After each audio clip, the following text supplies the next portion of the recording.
हम मीनू झा प्रणाम करै छी समस्त मिथिलावासी के। आइ हम एकटा और जितिया पाबनि के गीत गाबऽ जा रहल छी। रचनाकार MM झा जी छथिन। कोशिश करै छी सब गोटे के नीक लागे। धन्यवाद। जय मिथिला, जय मैथिली।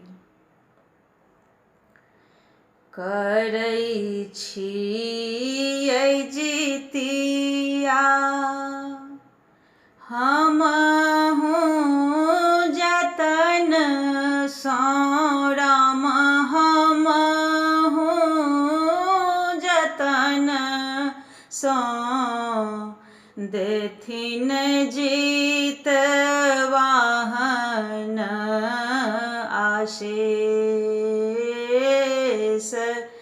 देथिन जीत वाहन आशीष।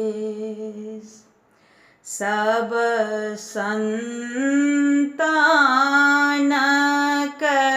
जिनगी जिमुत सँ राम, जिनगी जिमुत सँ मांगब आचरा में भीख, मांगब आचरा में भीख।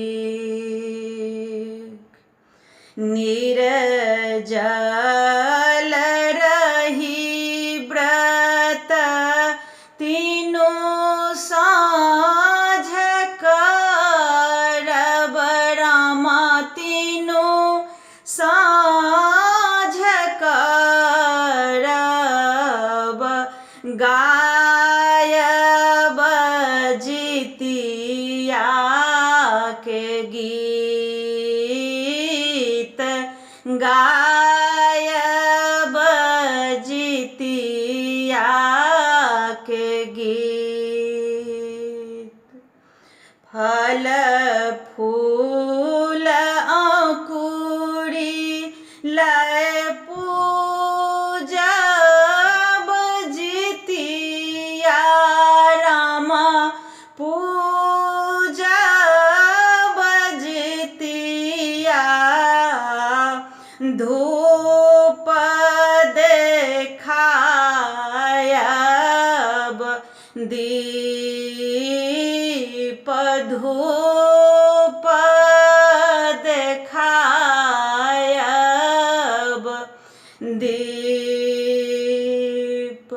करै छी अइ जितिया हमहु जतन सँ रामा, हमहु जतन सँ देथिन जीत वाहन आशीष।